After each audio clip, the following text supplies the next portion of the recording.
¿Qué es filosofía? Por José Ortega y Gasset. 4. Lección 3. El tema de nuestro tiempo. La ciencia es mero simbolismo. La ciencia es en rebeldía. ¿Por qué hay filosofía? La exactitud de la ciencia y el conocimiento filosófico. Apéndice. El origen del conocimiento.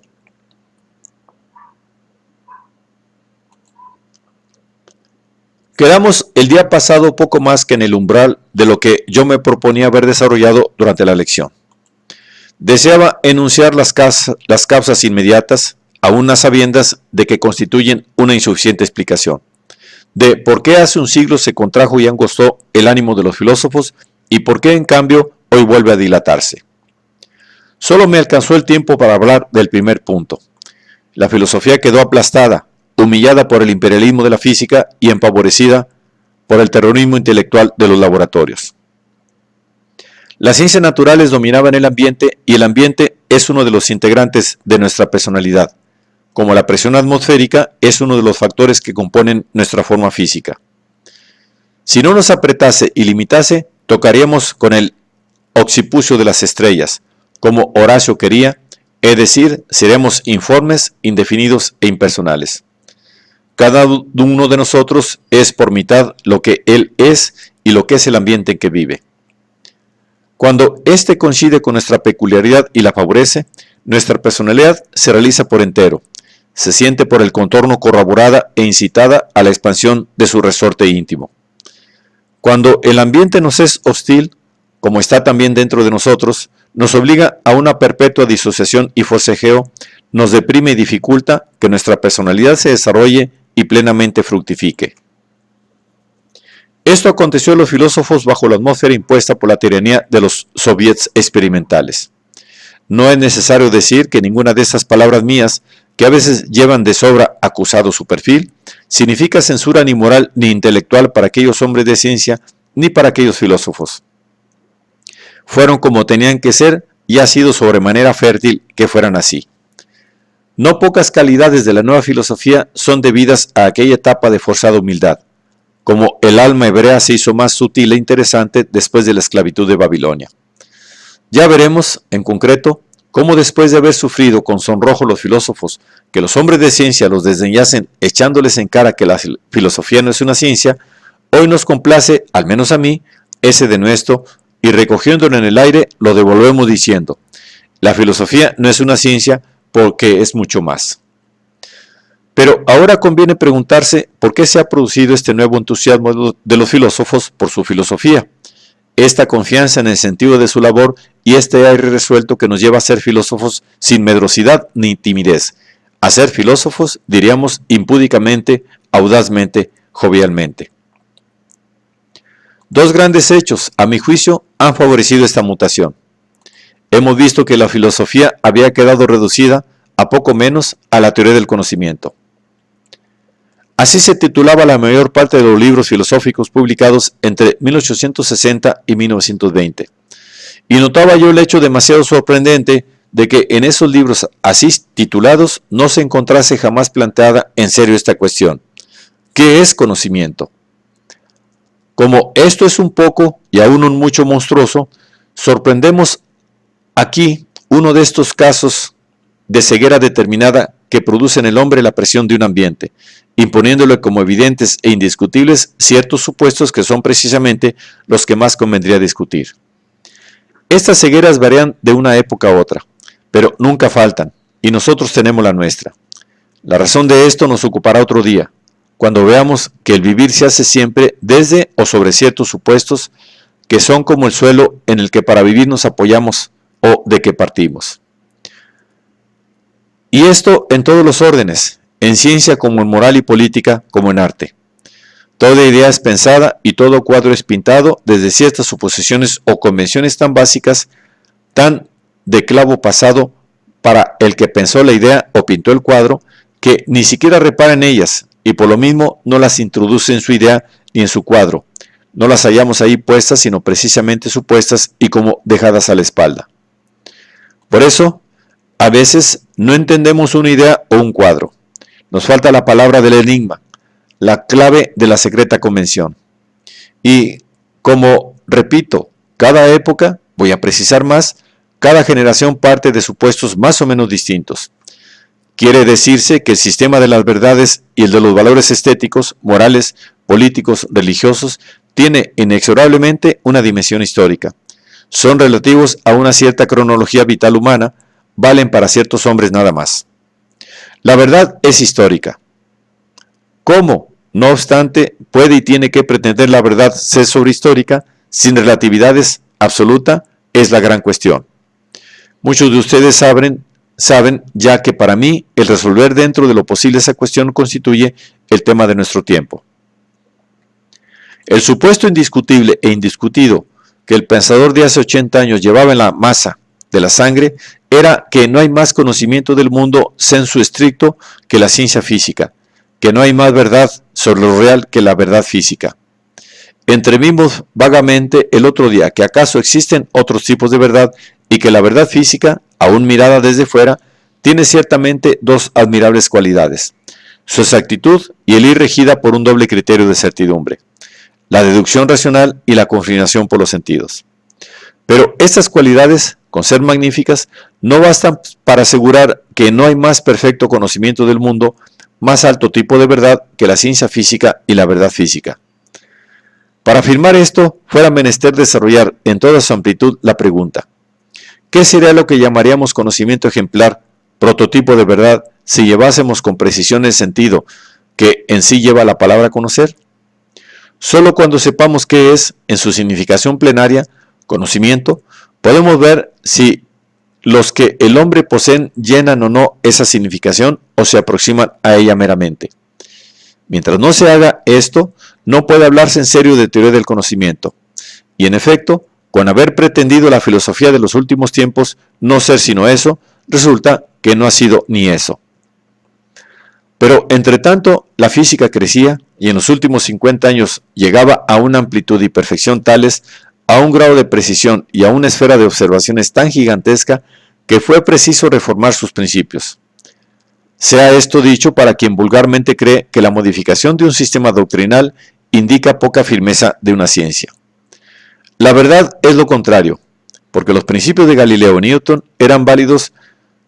Fue posible el portentoso desarrollo de la física, y ese desarrollo llegó a un límite que hacía forzoso ampliar, purificándolos, aquellos principios. Esto ha traído la crisis de principios, que hoy padece la física y que es una venturosa enfermedad de crecimiento. No sé por qué solemos entender la palabra crisis con un significado triste. Crisis no es sino cambio intenso y hondo. Puede ser cambio a peor, pero también cambio a mejor, como acontece con la crisis actual de la física. No hay mejor síntoma de la madurez de una ciencia que la crisis de principios. Ella supone que la ciencia se halla tan segura de sí misma que se da el lujo de someter rudamente a revisión sus principios, es decir, que les exige mayor vigor y firmeza. El vigor intelectual de un hombre, como de una ciencia, se mide por la dosis de escepticismo, de duda que es capaz de digerir, de asimilar. La teoría robusta se nutre de duda, y no es la confianza ingenua que no ha experimentado vacilaciones. No es la confianza inocente, sino más bien la seguridad en medio de la tormenta, la confianza en la desconfianza. Ciertamente que es aquella, la confianza, la que queda triunfando de esta y sobre ella, quien mide el vigor intelectual. En cambio, la duda no sojuzgada, la desconfianza no digerida, es neurastenia. Los principios físicos son el suelo de esta ciencia. Sobre ellos camina el investigador. Pero cuando hay que reformarlos, no se pueden reformar desde dentro de la física, sino que hay que salirse de esta. Para reformar el suelo es preciso, evidentemente, apoyarse en el subsuelo. De aquí que los físicos se viesen obligados a filosofar sobre su ciencia, y en este orden el hecho más característico del momento actual es la preocupación filosófica de los físicos. Desde Poincaré, Mach y Duhem hasta Einstein y Weil, con sus discípulos y seguidores, se ha ido constituyendo una teoría del conocimiento físico debida a los físicos mismos. Claro es que han debido todos ellos grandes influencias del pasado filosófico. Claro es que han recibido todos ellos grandes influencias del pasado filosófico, pero lo curioso del caso es que, mientras la filosofía misma exageraba su culto a la física como tipo de conocimiento, la teoría de los físicos concluía descubriendo que la física es una forma inferior de conocimiento, a saber, que es un conocimiento simbólico. El director del Cursal, que cuenta las perchas del guardarropa, averigua así el número de abrigos, y sobre todos que colgaron de las perchas, y merced a ello conoce aproximadamente el número de personas que asistieron a la fiesta. Sin embargo, ni ha visto las prendas de vestir ni al público. Si se compara el contenido de la física con lo que es el mundo corpóreo, no se hallará apenas similitud. Son como dos idiomas diferentes que permiten únicamente la traducción. La física no es más que correspondencia simbólica. ¿Por qué sabemos qué es eso la física? Porque son muchas las correspondencias igualmente posibles. ¿Cómo es posible en las formas más diversas la ordenación de cosas? En cierta ocasión solemne, resumía Einstein la situación de la física en cuanto a modo de conocimiento con estas palabras. 1918, discurso a Max Planck en sus 60 años. La evolución de nuestra ciencia ha mostrado que entre las construcciones teóricas imaginables siempre hay una en cada caso que demuestra decisivamente su superioridad sobre las demás. Nadie que se haya penetrado bien del asunto negará que el mundo de nuestras percepciones determina prácticamente, sin equívocos, qué sistema teórico hay que elegir.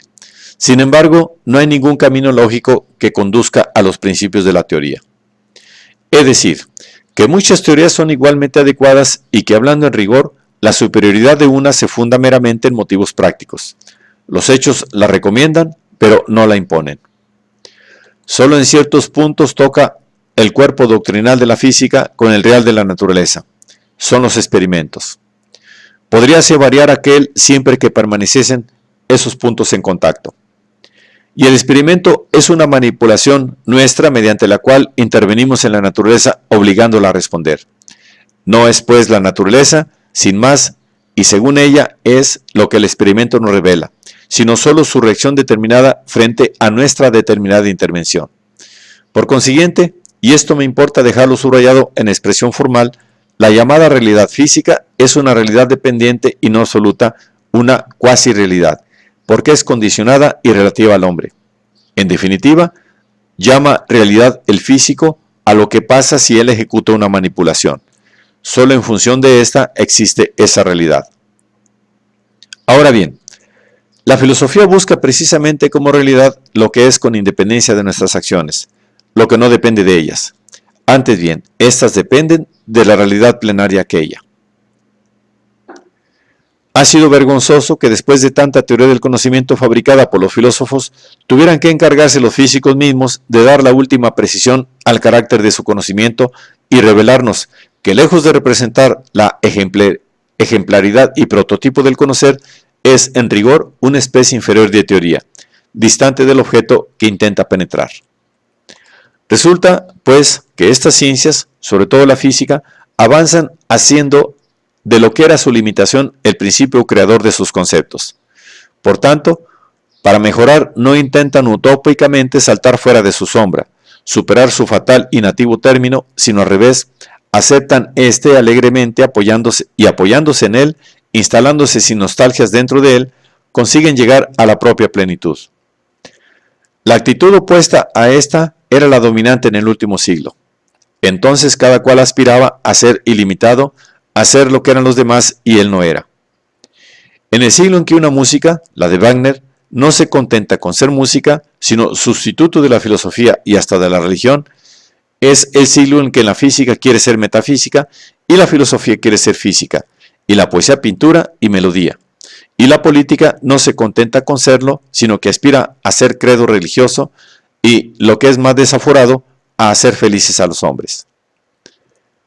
No hay en la nueva actitud de las ciencias que prefieren recluirse cada cual en su recinto y órbita como el indicio de una nueva sensibilidad humana, que ensaya resolver el problema de la vida por un método inverso, aceptando cada ser y cada oficio su propio destino, hincándose en él y en lugar de extravasarse ilusoriamente, llenar bien sólidamente hasta los bordes su auténtico e intransferible perfil. Quede aquí de paso apuntado esto que otro día tropezaremos frente a frente. Sin embargo, esta creciente capitis diminutio de la física como teoría ha actuado sobre el estado espiritual de los filósofos, liberándolos para su vocación. Superada la idolatría del experimento, recluido el conocimiento físico en su modesta órbita, queda la mente franca para otros modos de conocer y viva la sensibilidad para los problemas verdaderamente filosóficos. Esto no quita nada de su gloria a la física. Al contrario, subraya su solidez prodigiosa y su actual fertilidad. Consciente de su poder como ciencia, desdeña la física hoy atribuirse místicas superioridades que serían fraudulentas. Sabe que ella no es más que eso, conocimiento simbólico, y esto le basta. Con ser solo eso, es hoy una de las cosas más formidables y dramáticas que están aconteciendo en el mundo. Si fuese verdad que Europa es culta, cosa que está muy lejos de ser la verdad, las multitudes se agolparían en las plazas delante de los salones noticieros para seguir día por día el estado de las investigaciones físicas. Pues la situación es de tal fecundidad, se está tan cerca de hallazgos fabulosos, que no hay la menor exageración en predecir el súbito ingreso en un nuevo paisaje cósmico, en una concepción del mundo corpóreo profundamente distinta de la que nos ha abrigado hasta aquí. Y esa situación es de tal inminencia que no podría yo decir, ni los ilustres físicos que me escuchan, si en este minuto que pasa no habrá ya brincado la nueva idea colosal en alguna cabeza de Alemania o Inglaterra. Ahora vemos que fue una superstición la que nos mantuvo rendidos ante la llamada verdad científica. Se entiende la clase de verdad propia de la física y disciplinas congéneres. Pero otro hecho muy importante ha contribuido a la liberación. Recuérdese que el anteriormente descrito podía formularse así: cada ciencia acepta su limitación y hace de ella su método positivo. El hecho que ahora voy rápidamente a diseñar no es un paso más adelante en el mismo sentido. Cada ciencia se hace independiente de las demás, es decir, no acepta su jurisdicción. También aquí nos ofrece la nueva física el ejemplo más claro y conocido. Para Galileo, la misión de la física consistía en descubrir las leyes especiales que rigen sobre los cuerpos, además de las leyes generales geométricas. De que estas últimas imperaban en los fenómenos corpóreos, no se le ocurrió dudar ni un momento. Por ello no se ocupó en disponer experiencias que demostrasen la docilidad de la naturaleza a los teoremas euclidianos. Aceptaba de antemano, como cosa por sí evidente, ineludible, la jurisdicción superior de la geometría sobre la física, o, diciendo lo mismo en otra forma, creía que las leyes geométricas eran leyes físicas ex abdanta, o en grado eminente. Para mí, el punto de más enérgica genialidad es la labor de Einstein. En la labor de Einstein está en la decisión con que se liberta de ese tradicional prejuicio. Cuando observa que los fenómenos no se comportan según la ley de Euclides y se encuentra con el conflicto entre la jurisdicción geométrica y la exclusivamente física, no vacila en declarar esta soberana. Comparando su solidez con la de Lorentz, se advierten dos tipos mentales opuestos. Para explicar el experimento de Michelson, Lorentz resuelve, siguiendo la tradición, que la física se adapte a la geometría. El cuerpo tiene que contraerse para que el espacio geométrico siga intacto y vigente. Einstein, al revés, decide que la geometría y el espacio se adapten a la física y al fenómeno corpóreo. Actitudes paralelas hallamos en las otras ciencias con frecuencia tal que me sorprende también no haber visto en ninguna parte advertido este carácter tan general y acusado en el pensamiento reciente. La reflexología de Pavlov y la teoría del sentido lumínico de Hering son dos ensayos, clásicos a estas horas, de construir una fisiología independiente de la física y de la psicología. En ellos se toma el fenómeno biológico como tal, en lo que tiene de ajeno a la condición común de hecho físico o psicológico, y se le trata por métodos de investigación exclusivos a la fisiología. Pero donde más agudamente, casi escandalosamente, aparece este nuevo temperamento científico es en la matemática. Su supeditación a la lógica había llegado en las últimas generaciones hasta hacerse casi identidad. Pero he aquí que el holandés Brouwer descubre que el axioma lógico llamado del tercero excluso no vale para las entidades matemáticas y que es preciso hacer una matemática sin lógica, fiel solo a sí misma, indócil a axiomas forasteros. No puede sorprendernos, una vez que hemos atisbado esta tendencia del nuevo pensamiento, la aparición reciente de una teología que se revela contra la jurisdicción filosófica, porque hasta la fecha fue la teología un afán de adaptar la verdad revelada a la razón filosófica, un intento de hacer para ésta admisible la sinrazón del misterio. Mas la nueva teología dialéctica rompe radicalmente con tan añejo uso y declara al saber de Dios independiente y totalmente soberano. Invierte así la actitud del teólogo, cuya faena específica consistía en tomar desde el hombre y sus normas científicas la verdad revelada. Por tanto, hablar sobre Dios desde el hombre. Esto daba una teología antropocéntrica. Pero Barth y sus colegas vuelven al revés el trámite y elaboran una teología teocéntrica. El hombre, por definición, no puede saber nada sobre Dios partiendo de sí mismo y de su intrahumana mente. Es mero receptor del saber que Dios tiene de sí mismo y que envía en porciúnculas al hombre mediante la revelación. El teólogo no tiene otro menester que purificar su oreja, donde Dios le insufla su propia verdad, verdad divina inconmensurable con toda verdad humana y por lo mismo independiente. En esta forma se desentiende la teología de la jurisdicción filosófica. La modificación es tanto más notable cuanto que se ha producido en medio del protestantismo, donde la humanización de la teología, su entrega a la filosofía, había avanzado mucho más que en el campo católico. Domina hoy, pues, las ciencias una propensión diametralmente opuesta a la de hace 30 años o 40 años. Entonces una u otra ciencia intentaba imperar sobre las demás, extender sobre ellas su método doméstico y las demás toleraban humildemente esta invasión. Ahora cada ciencia no solo acepta su nativa manquedad, sino que repele toda pretensión de ser legislada por otra. Estos son los caracteres más importantes del estilo intelectual que en estos últimos años se manifiestan, y creo que ellos pueden llevar a una gran época de la intelección humana. Con solo una salvedad. No es posible que las ciencias se queden en esta posición de intratable independencia. Sin perder la que ahora han conquistado, es menester que logren articularse unas en otras, lo cual no es supeditarse. Y esto, precisamente esto, solo pueden hacerlo si toman de nuevo tierra firme en la filosofía. Síntoma claro de que caminan hacia esta nueva sistematización es la frecuencia creciente con que el científico particular se siente forzado a calar, por la urgencia misma de sus problemas, en aguas filosóficas.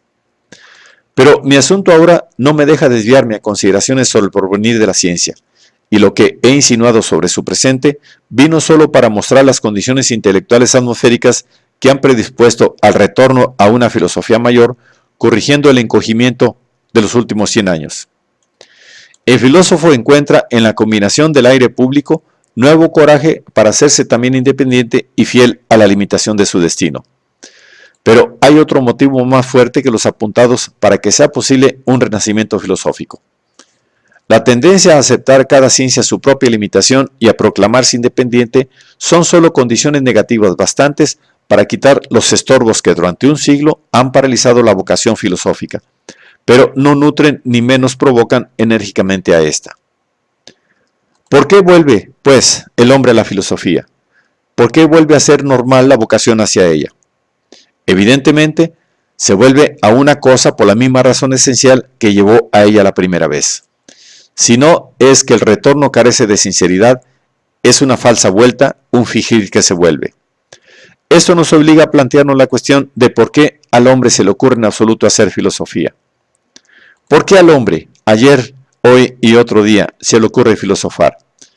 Conviene traer con claridad a la mente esa cosa que solemos llamar filosofía, para poder luego responder al porqué de su ejercicio. En esta nueva óptica reaparece nuestra ciencia con los caracteres que ha tenido en todas sus épocas lozanas, si bien el progreso del pensamiento modula aquellos en forma nueva y más rigurosa. ¿Qué es a nuestros ojos la filosofía resurgente? Vamos a responder a esta pregunta con una serie de rasgos, mediante fórmulas que poco a poco, en los días subsecuentes, irán revelando todo su sentido. Lo primero que ocurriría decir fuera de definir la filosofía como conocimiento del universo. Pero esta definición, sin ser errónea, puede dejarnos escapar precisamente todo lo que hay de específico, el peculiar dramatismo y el tono de heroicidad intelectual en que la filosofía y solo la filosofía vive. Parece, en efecto, esa definición un contrapeso a la que podíamos dar a la física, diciendo que es conocimiento de la materia. Pero es el caso que el filósofo no se coloca ante su objeto, el universo, como el físico ante el suyo, que es la materia. El físico comienza por definir el perfil de ésta y solo después comienza su labor e intenta conocer su estructura íntima. Lo mismo el matemático define el número y la extensión, es decir, que todas las ciencias particulares empiezan por acotar un trozo del universo, por limitar su problema, que al ser limitado deja en parte de ser problema. Dicho de otra forma, el físico y el matemático conocen de antemano la extensión y atributos esenciales de su objeto. Por tanto, comienzan no con un problema, sino con algo que dan o toman por sabido. Pero el universo, en cuya pesquisa parte audaz el filósofo como un argonauta, no se sabe lo que es. Universo es el vocablo enorme y monolítico que, como una vasta y vaga gesticulación, oculta más bien que enuncia este concepto riguroso. Todo cuanto hay. Eso es, por lo pronto, el universo.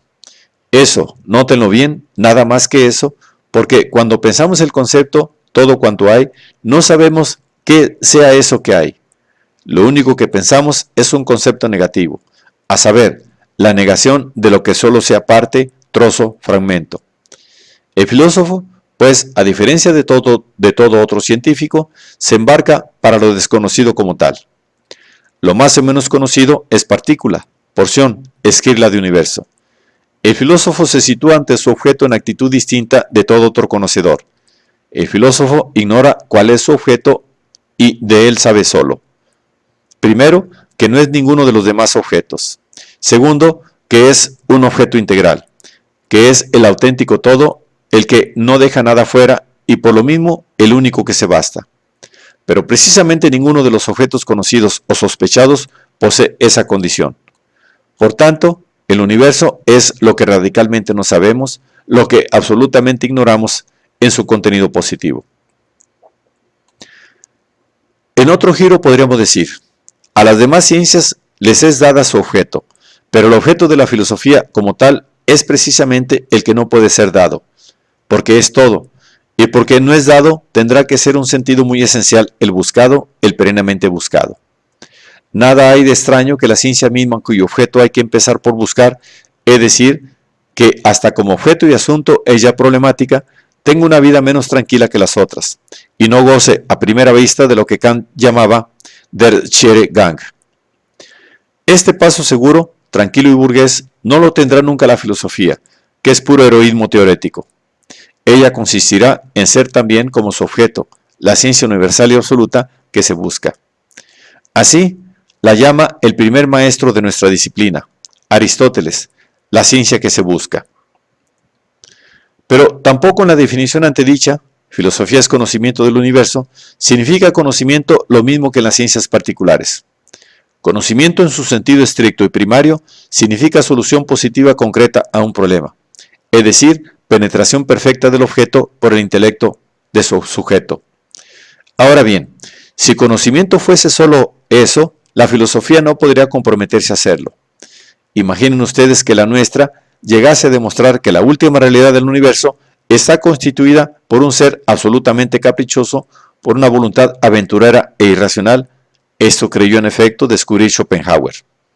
Entonces no cabría penetración total del objeto por el sujeto. Esa realidad irracional sería opaca a la intelección y, sin embargo, no es dudoso que fuera aquella una perfecta filosofía, no menos perfecta que las otras para las cuales el ser era en su integridad transparente al pensamiento y dócil a la razón, idea básica de todo racionalismo. Hemos, pues, de salvar el sentido del término conocimiento y advertir que, si en efecto significa primariamente ese pleno ingreso del pensar en el universo, cabrá una escala de valores de conocimiento según la cual, o menor aproximación a ese ideal. Cabrá una escala de valores de conocimiento según la mayor o menor aproximación a ese ideal. La filosofía debe comenzar por definir aquel concepto máximo y a la par dejarse abiertos los grados inferiores de él, que todos serán a la postre en una u otra medida modos de conocer. Por esta razón yo propongo que al definir la filosofía como conocimiento del universo, entendamos un sistema integral de actitudes intelectuales en el cual se organiza metódicamente la aspiración al conocimiento absoluto. Lo decisivo, pues, para que un conjunto de pensamientos sea filosofía, estriba en que la reacción del intelecto ante el universo sea también universal, integral, que sea, en suma, un sistema absoluto. Es, pues, obligación constituyente de la filosofía tomar posición teorética, enfrentarse con todo problema, lo cual no quiere decir resolverlo, pero sí demostrar positivamente su insolubilidad. Esto es lo característico de la filosofía frente a las ciencias. Cuando éstas encuentran un problema para ellas insoluble, simplemente dejan de tratarlo. La filosofía, en cambio, al partir, admite la posibilidad de que el mundo sea un problema en sí mismo insoluble.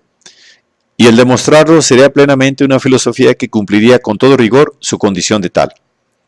Para el pragmatismo y toda la llamada ciencia, un problema insoluble no es un problema. Y por insoluble entiende insoluble por los métodos previamente reconocidos. Llaman problema, pues, lo que se puede resolver. Y como la solución consiste en ciertas manipulaciones, lo que se puede hacer. El pragmatismo es, en efecto, el practicismo suplantando toda teoría. Recuérdese la definición del pragmatismo en Peirce.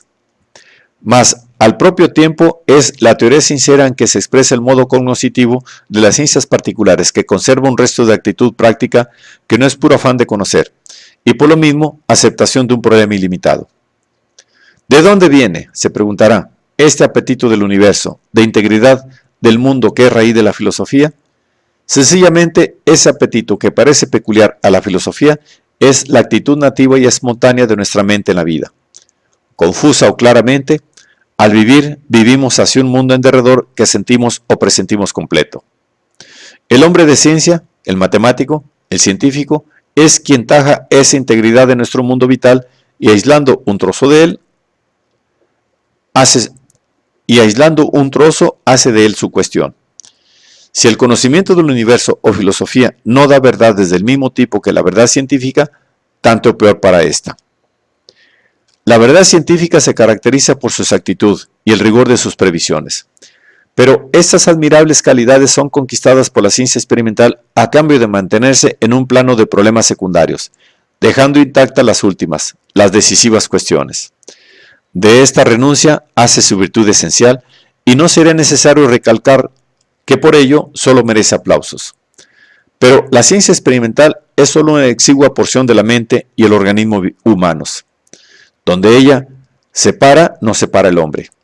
Si el físico detiene la mano con que dibuja los hechos, allí donde su método concluye, el hombre que hay detrás de todo físico prolonga, quiera o no, la línea iniciada y la lleva a terminación, como automáticamente, al ver el trozo del arco roto, nuestra mirada completa, la área curva manca.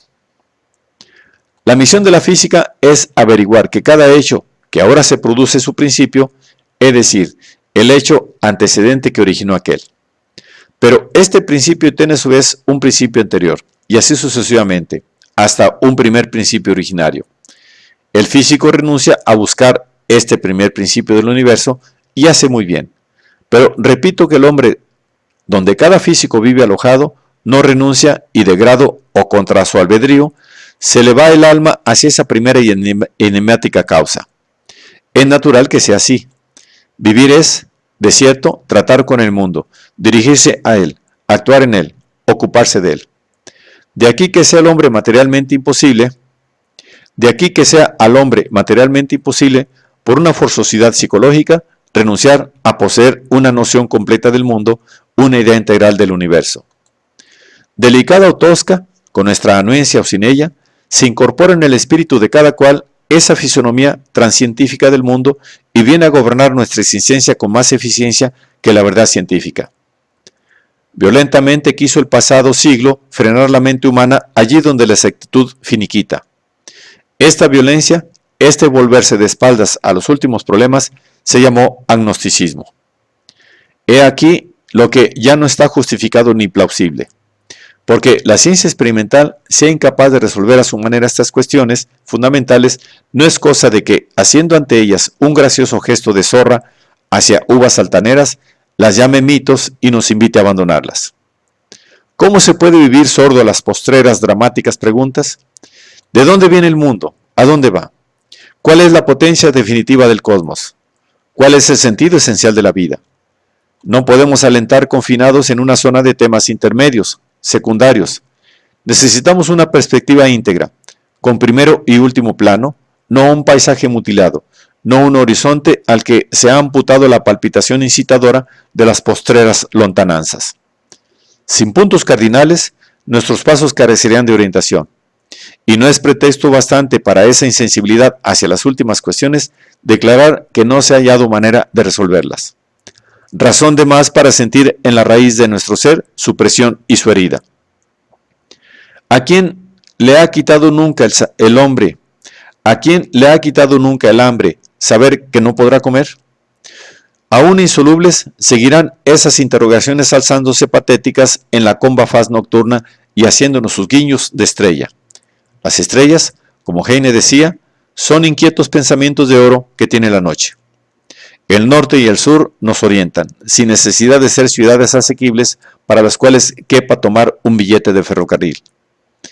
Quiero decir con esto que no nos es dado renunciar a la adopción de posiciones ante los temas últimos. Queramos o no, de uno u otro rostro se incorporan en nosotros. La verdad científica es una verdad exacta, pero incompleta y penúltima, que se integra forzosamente en otra especie de verdad, última y completa, aunque inexacta, a la cual no habría inconveniente en llamar mito. La verdad científica flota, pues en mitología, y la ciencia misma como totalidad es un mito, el admirable mito europeo. Apéndice. El origen del conocimiento. Pero si preguntamos de dónde viene ese apetito de universo, de integridad del mundo, que es raíz de la filosofía, Aristóteles nos deja en la estacada. Para él, la cuestión es muy simple, y comienza su metafísica diciendo: los hombres sienten por naturaleza el afán de conocer. Conocer es no contentarse con las cosas según ellas se nos presentan, sino buscar tras ellas su ser. Extraña condición la de este ser de las cosas. No se hace patente en ellas, sino al contrario, pulsa oculto siempre debajo de ellas, más allá de ellas. A Aristóteles le parece natural que nos preguntemos por el más allá, cuando lo natural sería que, consistiendo primariamente nuestra vida en hallarnos rodeados de cosas, nos contentásemos con estas. De su ser no tenemos por lo pronto la menor noticia. Nos son dadas puramente las cosas, no su ser. Ni siquiera hay en ellas indicio positivo de que tengan un ser a su espalda. Evidentemente, el más allá de las cosas no está en manera ninguna dentro de ellas. Se dice que el hombre siente nativamente curiosidad, y esto es lo que piensa Aristóteles cuando, a la pregunta ¿por qué el hombre se esfuerza en conocer?, responde con un médico de Molière: porque le es natural. Señal, prosigue, de que le es natural este afán, su prurito por percibir, sobre todo por mirar. Aquí Aristóteles se acuerda de Platón, que situaba a los hombres de ciencia y a los filósofos en la especie de los piloteamones, de los amigos de mirar, de los que van a espectáculos. Pero mirar es lo contrario que conocer. Mirar es recorrer con los ojos lo que está ahí, y conocer es buscar lo que no está ahí, el ser de las cosas.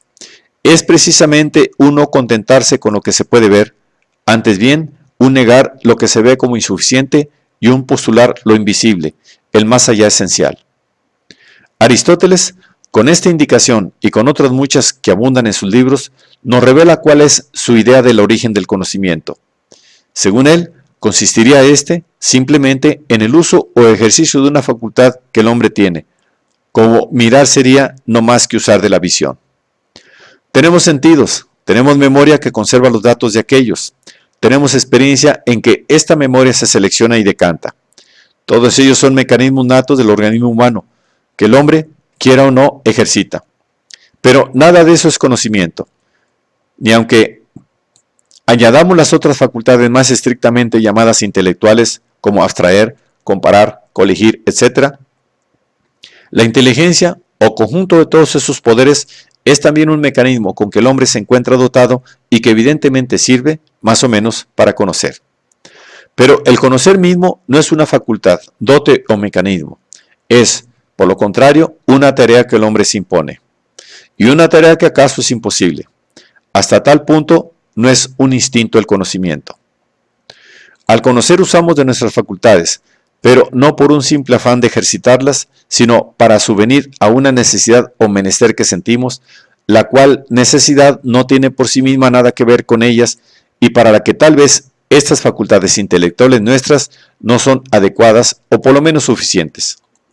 Conste, pues, que conocer no es, sin más, ejercitar las facultades intelectuales, pues no está dicho que el hombre logre conocer. Lo único que es un hecho es que se esfuerza penosamente en conocer, que se pregunta por el trasmundo del ser y se extenúa en llegar a él. Siempre se ha desvirtuado la verdadera cuestión sobre el origen del conocimiento, suplantándola con la investigación de sus mecanismos. No basta tener un aparato para usarlo. Nuestras casas están llenas de aparatos fuera de uso, que no manejamos porque no nos interesa ya lo que ellos proporcionan. Juan es un hombre con enorme talento para la matemática, pero como solo le interesa la literatura, no se ocupa de hacer matemática. Pero además, como he indicado, no es ni mucho menos seguro que las dotes intelectuales del hombre le permitan conocer.